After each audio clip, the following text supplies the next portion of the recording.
My name is Reverend Dr. William J. Barber II, and we have called this press conference today because we are deeply, deeply concerned with the message that's going out by our State Board of Election regarding election law, and particularly the so-called photo ID portion of the mass voter suppression bill. What we've seen happening is at best disingenuous and at worst a cynical attempt to further suppress the vote. We want to say on camera today and on print to every North Carolinian, you can vote with or without a North Carolina driver's license or other photo ID. Let me say that again.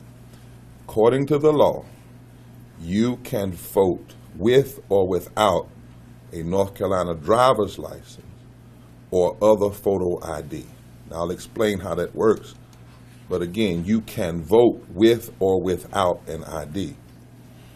We are deeply concerned that when we hear these radio ads on various television, on TV, radio stations, we see these brochures that have been handed out all over North Carolina, that on the top of them or at the top of the ad it says you need a photo ID, but it does not properly explain the law as it is.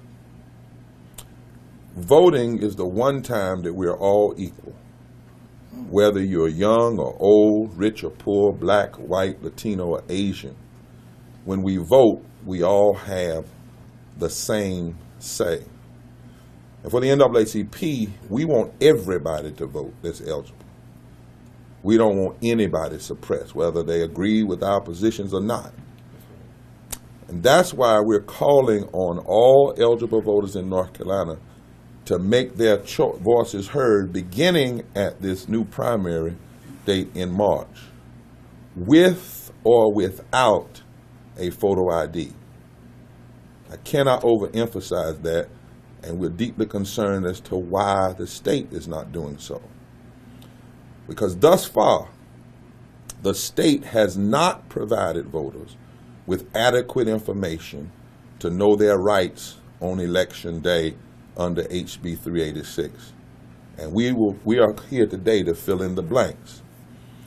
Not only can you vote with or without a photo ID, the status quo as of right now is that same-day registration will be available, as well as out-of-precinct voting.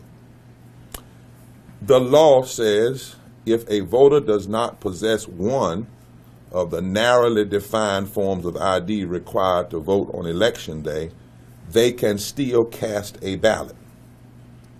And that should be said up front in every ad, in every brochure. Instead, what we're seeing are brochures where that information may be on the backside 5 lines down, or it may be casually mentioned in the radio ad, but not mentioned up front.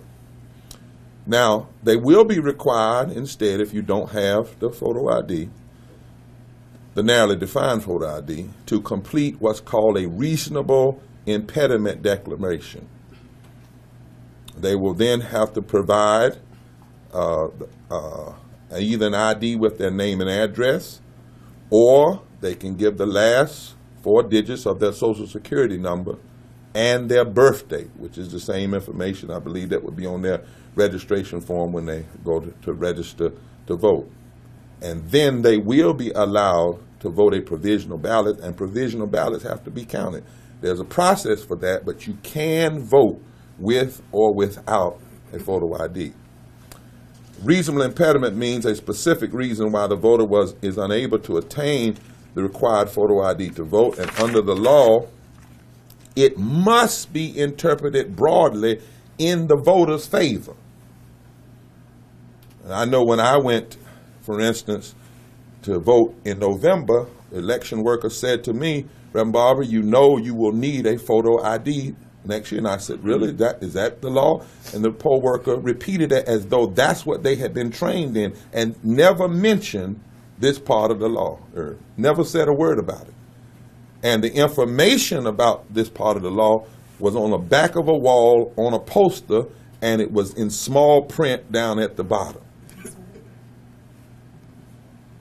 An impediment can include, for instance, lack of transportation, a disability, an illness, lack of underlying documents such as a birth certificate or other documents needed to obtain a photo ID, or the ID has been stolen or lost, or family responsibility have prevented the vote. The reasonable impediment must be determined, must be interpreted broadly on the voters, in the voters' favor. Now, let me be clear.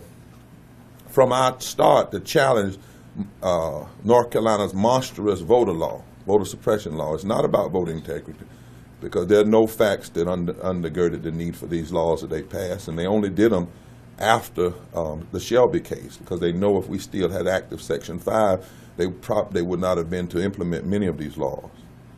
We have maintained that photo ID is discriminatory from the get-go. And we're in the process of challenging, and I'll let Irv talk about this, but the state has not been clear. And this concerns us deeply. That's right. Deeply. Why would you not be clear about the law, particularly when the law, the concessions that we've won have come out of the Forward Together moral movement through the vigilance of our people in the street. Some of them have been arrested. Some of them been in the legislative hall. Our lawyers' diligence, and the big victory in Texas that basically said photo ID on its face is unconstitutional. Reasonable impediment declaration, the legislators in North Carolina were forced to do it because of the work of the people, the work of the lawyers, and because of the voice of the courts out of Texas. So why is it that our state board of election is being disingenuous at best and deliberate at worst? Which are things that have to be sorted out in court. But what we need to go out to all North Carolinians, regardless of their color or their political party, is you can vote with or without a photo ID. That same-day registration is still the status quo because of the ruling of the Fourth Circuit. That out-of-precinct voting is still the status quo because of the Fourth Circuit ruling. Now, we're continuing to fight. We're not going to be satisfied until the ID requirement is fully fixed and no voters are intimidated or kept from casting their ballot. We believe, we know what the courts have already said it on its face, photo ID is unconstitutional.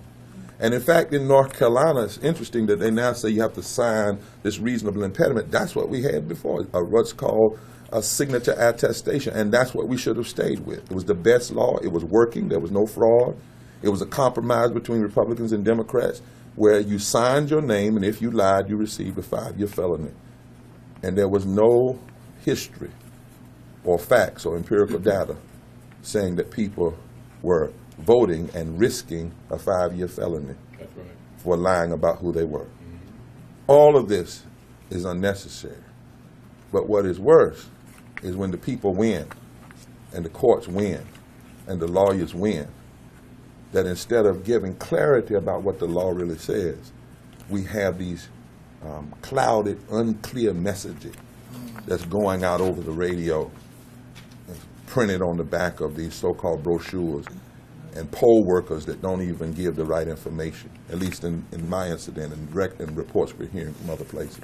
So we have thousands, literally thousands, of this brochure. Part of our It's Our Time, It's Our Vote, It's Our Time campaign. And right at the top on this, it clearly says, you can vote with or without a North Carolina driver's license or other photo ID. The poll worker will ask for an ID, But if you don't have one, you can vote by giving the last 4 digits of your Social Security number and birth date. That message should be in the headlines. The headlines should not be, you must have a photo ID to vote. That is not the law as it is written. It was the law, but because of the people and because of the movement, because of the lawyers, because of the ruling out of Texas, our extremist legislators and the governor were forced to amend the law. That's right. They knew it wouldn't stand up in court. And we still believe that it will not ultimately stand up in court. Attorney Joyner. All right, thank you, Dr. Barber. The basic notion that we're dealing with right now is the ability of people to vote without necessarily having and producing a driver's license or state-issued picture ID. In terms of the litigation that we have now, we have pending before the Middle Federal Court in Winston-Salem a motion for a preliminary injunction, and we are waiting for the judge to rule on that motion now. At the same time, we are regularly in the preparation of our litigation for our trial beginning on January 25th, where we are challenging the voter ID and its reasonable impediment exceptions. That trial, as we know it now, is scheduled to start on the 25th, and it is anticipated that it will last for a week to a week and a half. Our challenge is to voter ID as being a unconstitutional burden on the right to vote. The Constitution says that every person has a right to vote, and the qualifications are that they're 18 and that they are a citizen of North Carolina. Other than that, any other requirement constitutes a burden, whether it meets a version of what people think is common sense or not. The Constitution is the guiding principle that we have. That's right. Now, the fact that the state has enacted this reasonable impediment exceptions mean that they have recognized that the voter ID requirement that they initially enacted was unconstitutional. Mm-hmm. And courts have supported our notion on that point, and that is why this reasonable impediment exception has been added. The problem is that while it mitigates against some claims and some situations where people will not be able to get a state-sponsored or state-approved ID, it doesn't cover everybody. And there are still situations where people might not be able to vote, or the poll workers will not allow them to vote. We are dealing with a situation where the State Board of Election has failed to train its workers. Those people who are at the county level have not been trained. Those people at that will be at the polls have not been trained yet to interpret and apply this reasonable impediment exception. And that is one of the reasons that we are in court now battling to ensure that everyone will have the opportunity to exercise their constitutional rights. So the reasonable impediment exception is a step in the right direction, but it's at the starting line rather than at the finish line. And we are moving to take the state to the finish line. The state board, the director of the State Board of Election has already acknowledged that people have not been trained. And at this point, we are roughly a month and a half away from the March 15th primary. And if you're not going to train them now, when are you going to do it? And then the depth of training that is needed to interpret is just impossible to be conveyed to thousands of people who will be working the polls. Our other concern is the right of people to challenge a person's declaration of a reasonable impediment. And the state has offered no explanation as to what constitutes a valid challenge to what a person deems to be a reasonable impediment. So we are still laboring in the courts. We will continue to fight right through the trial that's coming, and then we'll see where the state ends up at the end of that process. We have been victorious in the fact that we now have out-of-precinct voting. We have same-day registration that is still allowed for the March 15th election and for the early voting period. And those are victories that we can claim right now, and we will continue to fight until all the other provisions have been determined to be unconstitutional. So at this point, we'll open up answer any questions that you might have. Dr. Barber, I'm not familiar with the radio ad, but I have seen the Board of Elections TV ad. Mm-hmm. Is there something there? Because I have no knowledge of radio. Yeah, none of something on the TV ad that you find is disingenuous or misleading, or none of the ads portray the law, just like the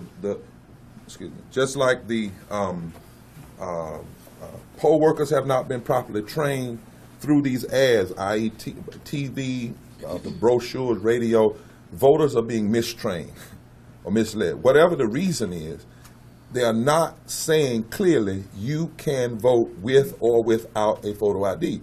So in many of the stories that were even produced on TV at the first of the year, it says this year voters will need a photo ID. Well, that's not true. That's not the law. And so for the state not to be clear in its presentation, for them to have not done in-depth training this close to a major primary, and the primary has been moved up, as opposed to in May, it's now in March. What is happening is what we said would happen, that this bill would suppress the vote, would create confusion. It was unnecessary from the get-go. And so that's why today we wanted to make sure that North Carolinians, the media, got the right information. You can vote with or without a photo ID. Here's how you do it. It's a provisional ballot, but they have to be counted. And we're deeply concerned, as Irv said, about if your reasonable impediment is supposed to be interpreted in favor of the voter, and the workers have been trained who are going to be making the interpretation, that is a scenario for chaos. Yes, sir. It's a scenario for chaos. Yes, sir. The fact the law was created and includes now reasonable impediments suggests that that's a secondary step, that they want you to get the ID. Are you advising people on what reasonable impediment to choose? Or are you suggesting there should be a patent reasonable impediment that everyone can just use? Or, I mean, are you suggesting people shouldn't go out and try to get IDs? No, we're simply saying what the law said, and I'll let Irv say in a minute.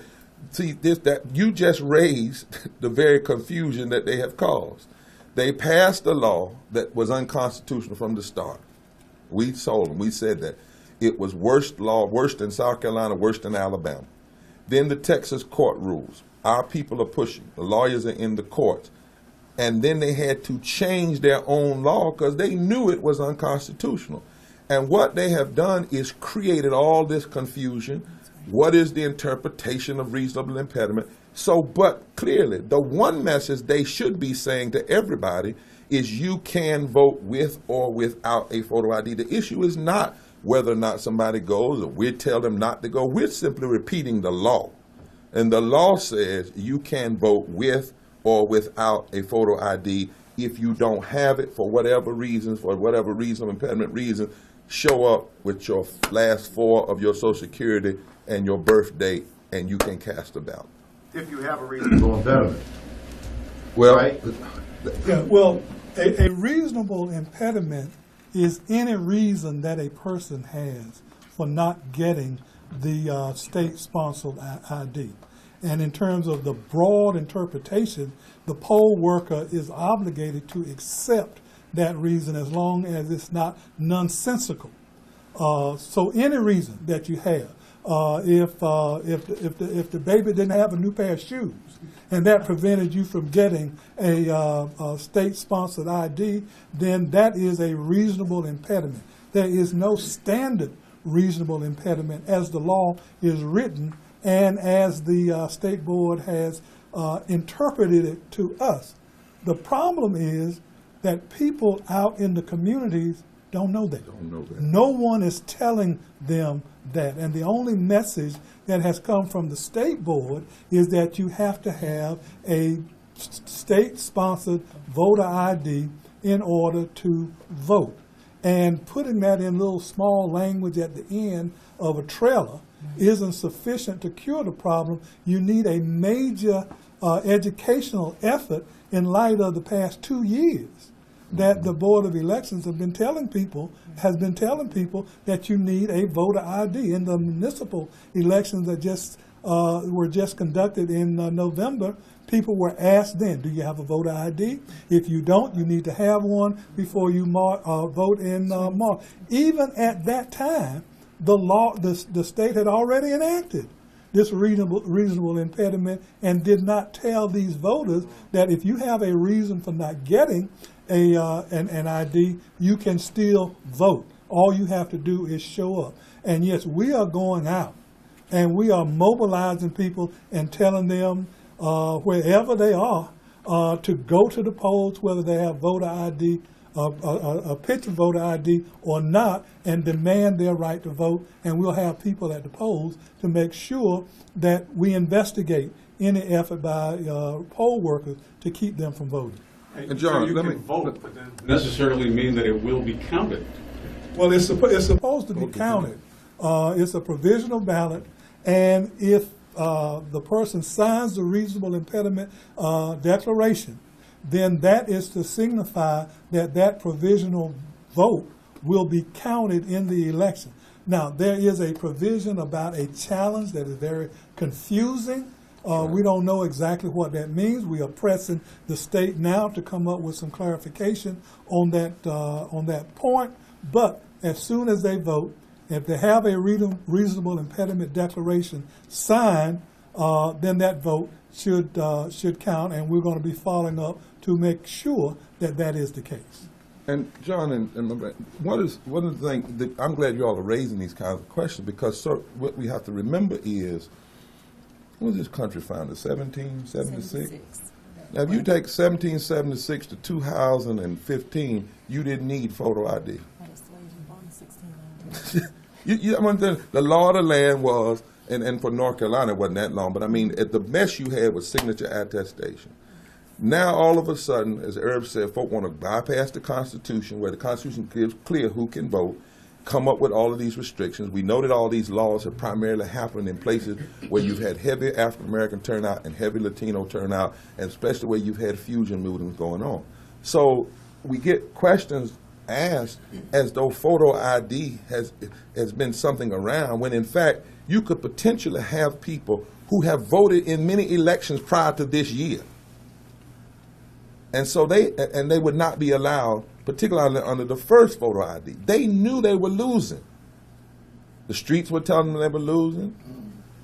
Our being at the different places where we could speak against the lawyers. So they changed it because the courts have said in Texas that photo ID on its face is unconstitutional. This reasonable impediment hadn't been tested in the courts. Hadn't been tested in the court. So we're going to act as though it is somehow okay. What is okay is to say to folk, you can vote with or without a photo ID, and say what the law says clearly, and train the workers to say it, and let people know, even if it's provisional, it has to be counted if the reason, instead of trying to figure out a way how to, to take the ugly off a monkey. You can't do that. So the law, so they have created chaos and confusion, which is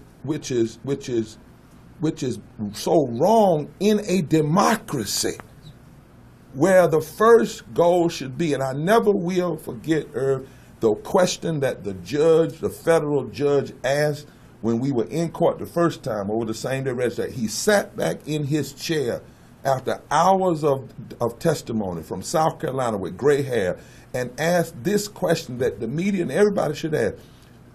Why is it that some people in North Carolina don't want people to vote? That was the question of the trial for me and for so many others. Let me just make one last point in terms of the constitutionality of this voter ID. Some of you may have been around in 1868 when the North Carolina Constitution was enacted. But on that day and at that time, the framers of the Constitution did not require a driver's license to be able to vote because they didn't have cars. No one had a driver's license. So it was not within the contemplation of those people who enacted that provision of law that a voter, that a state-sponsored ID would be required in order to vote, because had that been the case, it would have been written into the Constitution. This is an after-the-fact change and burden placed in the law by extremist legislators who want to burden the right of people to vote. And it is not something that is required or has ever been required by the Constitution. And if you don't believe me, just go back to 1868 and ask those people. When you talk about the conversations you've had with members of the State Board of Elections or legislatures or whatever it may be, if you mentioned this, sorry, but what has been the response as to why the workers haven't been trained? Are they waiting for the conclusion of any legal action, or what's the reason that they're getting? Basically, they're going to get to it. Essentially, that's what it is. They're going to get to it. They are now in the process, they say, of preparing materials, and then over the next month, they will be going out around the state telling people about what to do. We don't know what it is that they're going to be telling them. But if they are telling their poll workers what they're telling the citizens, right, then what they are telling them is inadequate. Right. And it needs to be beefed up. So it is our effort now at this point to inform people of what the State Board of Elections is not doing. And they have money. Mm-hmm. They have money to inform people. They have an ad agency that they've hired to inform people of this reasonable interpretation, reasonable impediment exception, and they have failed or have otherwise used the money to print out a false message. And we see no reason why you would print all of these ads, print all of these brochures, these radio ads, put them on TV ads, and not just read what we read. We got that from the law, just very simple. What's going on here? And why would you create all of this confusion and then, as you say, tell our lawyers, well, we're going to get to it, we're going to fix it. Mm-hmm. It's too broken as it is. And especially when even the, and I can't go too much into those things because they're illegal, but even when the State Board of Elections Executive Director has clearly said that reasonable impediment must be interpreted broadly, and in favor of the voter, not in favor of a confused poll worker, not in favor of a legislator that doesn't want certain parts of the demographic to vote, but in favor of the voter, because you're messing with the most fundamental right in a democracy, and that is the right to vote. That is the right to vote. Yes, sir. Well, Reverend, regarding the reasonable impediment must be interpreted broadly. I mean, there is a list, I believe, of eight different types of reasonable impediments. Don't you feel that in your literature you should be stating the 8 types of impediments that the law says that you can have, that the law defines as reasonable impediments? What we feel, well, even then, even what they have listed, you mean in the law itself or the brochure that they put out? The law, well, that's, I mean, you're talking about how you're getting it. But they're even confused about even the law itself and the broadness of and what broadness means. And so what we're saying is what the law says is that you take, we list that you can have reasonable impediment. You have to go with those last 4 digits of Social Security and your birth date and give your reasonable impediment. We believe in the citizens of this state. They're the ones. See, they tried to play a trick on the media. Remember when they kept talking about fraud and they got everybody, all the media and people saying there was fraud. Well, you know, it's kind of like Trumpism. They say it with no facts, but then it's out there in the public square, and you can't take it back, and people are confused. The reality is there was no fraud, and they knew that. So we trust the citizens of this state. They've been voting since the beginning, in some way. Well, some people have of this democracy. You know, some people have, and that's what the Constitution is on the side of the citizen, on the side of the citizen. Let me just, those provisions listed in the law are illustrative. Right, exactly. They're not exhaustive. Right. They are merely serves as guides to some of the kind of things that establishes a reasonable impediment. But there are others. And that others list is just as long as people can come up with reason. So it is not to be restricted in any way with respect to those. Now, in terms of informing people about those, that will be done. But that is not exhaustive. That only provides a starting point, because Joanne and Joe Willie and Addie Mae, they will have other reasons that they can't get this state-sponsored or approved voter ID, and they should be able to vote when they go to the polls. And that's right. And that's why the law doesn't say only, but it does say reasonable. If it said only these, it would mean only. It doesn't say that. It says reasonable and lists these illustrations, because reasonable comes from your reasoning. Reasonable impediments.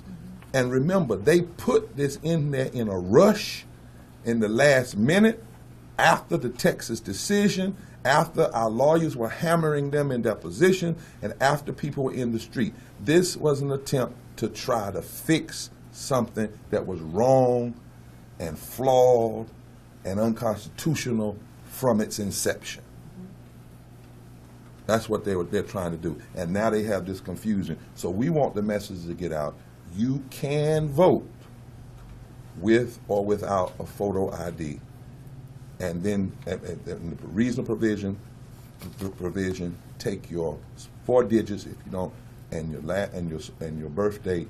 And then we also want to let people know that same-day registration is still the law of the land right now, as well as out-of-precinct voting. Again, we want everybody to vote. And we do not understand, well, we do understand it. Let me stop being disingenuous. We understand that some folk can't make their claims in the public square in a way that a lot of people will support them, and the only way they can win is to suppress the vote. We want everybody to vote, and we think it is unconstitutional. And the truth be told, 50 years after the Voting Rights Amendment, downright disgusting for anybody to not want citizens of this state to vote. Do you guys have any idea of how many people would be affected by having to have a photo ID? If it was the original one, well, it was in the hundreds of thousands of people. And we know African Americans were 50% more likely not to have it. But guess what? The majority of the people were women.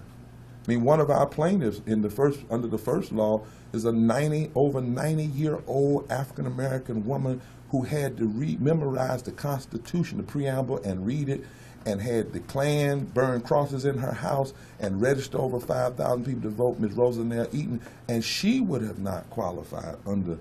You see, this is serious business. Yeah. So are you guys? You said that you plan to be at the polls on voting day, and what happens if someone runs into an issue? Are you guys gonna somehow be able to?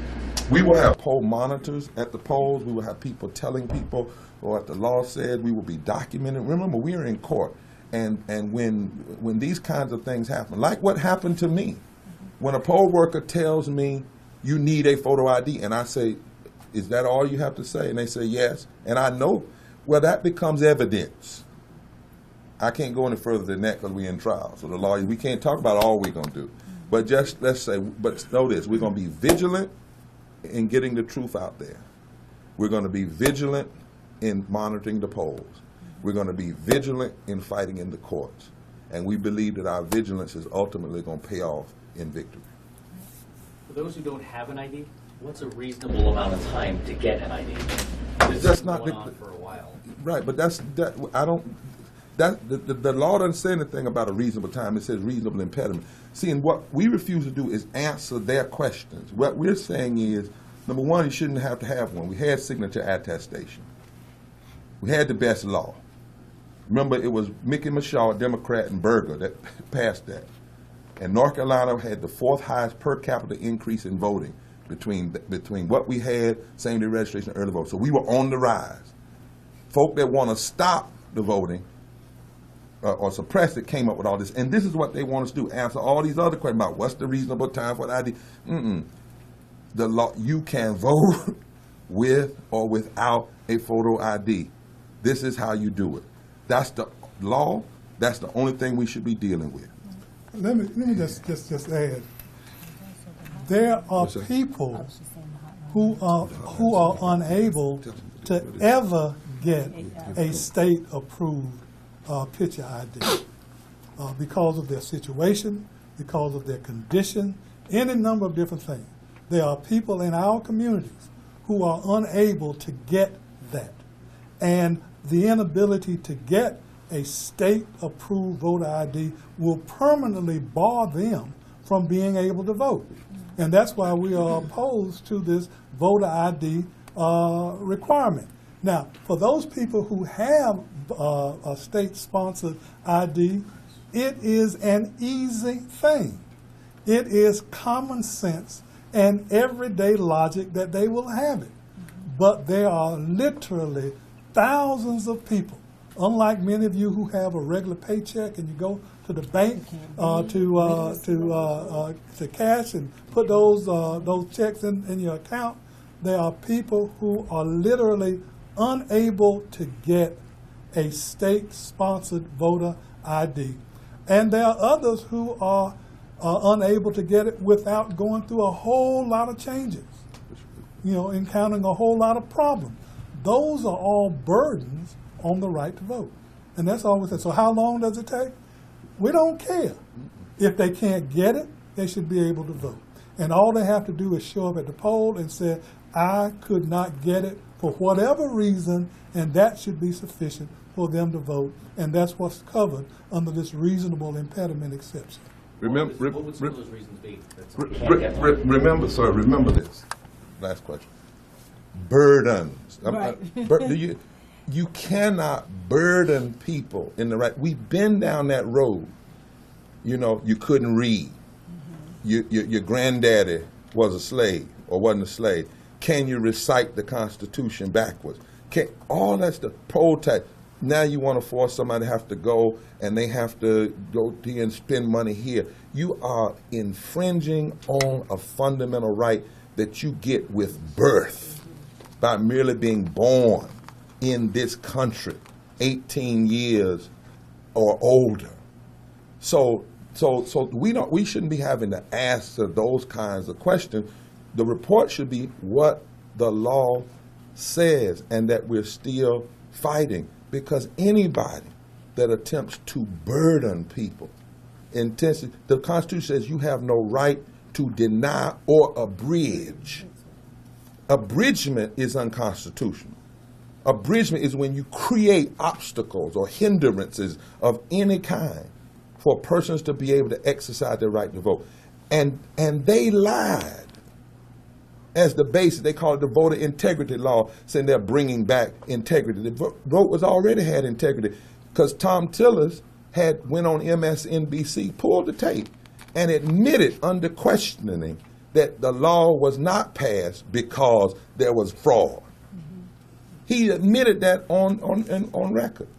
And so the question we hope that you will see, based on the Constitution and what the law says, read the law, is not what is a burden, not trying to figure out every aspect, but that voters should have the right to vote, and it should be unhindered, and it should not be abridged or denied in any way. And we will fight for that every day, for everybody, black people, white people, Latinos, Republicans, Democrats, Independent, it does not matter. You cannot mess with the right to vote, because when you do that, you cut a hole in the heart of this democracy. Thank you. Just one quick example, though, for your question. If you don't have a birth certificate, you can't get a state-sponsored voter ID. If you don't have transportation to get to DMV, then you can't get a state approved voter or license ID. So those are just two specific reasons, but there are thousands more, and they change only with the person who is having to deal with the burden or the impediment that has been posed for them as they seek now to justify and to comply with what the Constitution would otherwise require. Let me give you a number out, too, that people can call, 1-888-OUR-VOTE. If you hold those up, y'all, so they can see it right on the bottom, and they can put their cameras on it. And now we even know, you remember Democracy in North Carolina did a piece a few weeks ago that the state didn't even do what it promised at the DMV offices. So for my friend, that's another burden. The state said it was going to do a certain thing with the DMV offices, and then that process did not even work as it was supposed to. So again, they're trying to fix something. The voter ID is a solution in search of a problem, and now because of the very solution that didn't have a problem, we have even more problems. So what we need to tell people is you can vote with or without an ID, and here's the provision in the law that allows it. Thank you so much. Thank you so much for coming.